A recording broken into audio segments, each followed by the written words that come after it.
All right, let's take a look at exercise 8. This is the audio clip interface. The audio clip class or interface provides us with a little more flexibility when working with image files. Essentially, it allows us to they provide methods to loop sounds, start and stop sounds, things that the just standard play method doesn't provide us. This applet is a little more complicated because we're setting up three buttons: play, loop, and stop, and we're handling actions on those buttons. Basically, we have the applet class that's going to give us the audio clip. We have the abstract window toolkit that gets us the content pane. The swing library provides us most of our controls, and the event library provides us with the action listener interface so that we can handle events. We create a three J buttons: play, loop, and stop, and then we create an audio clip. We declare an audio clip object called sound. We're going to go ahead and get the content pane and set the layout to flow so that our buttons line up nicely next to each other.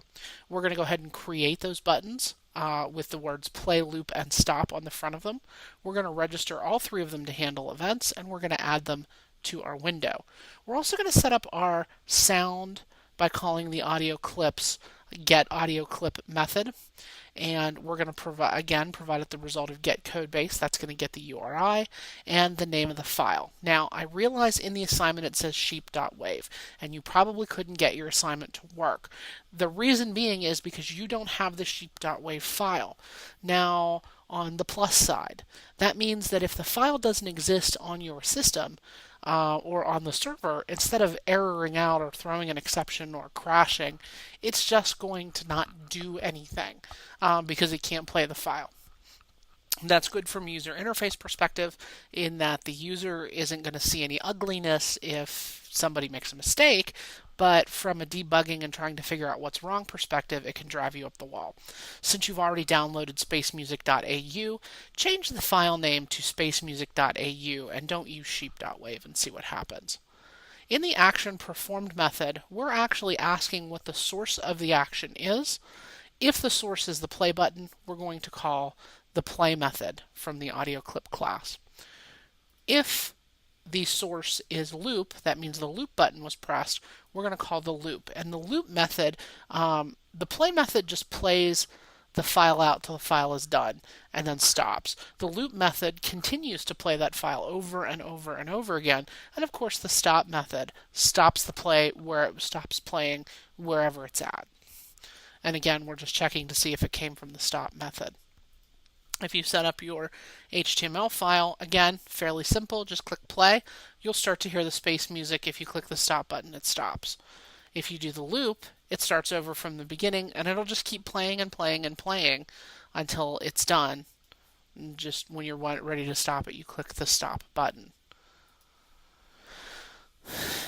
I like the audio clip interface because of its flexibility and the additional options that it provides us.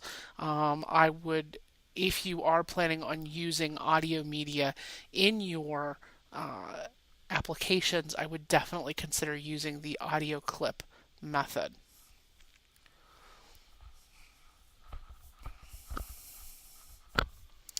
All right. So the last thing that we're going to talk about is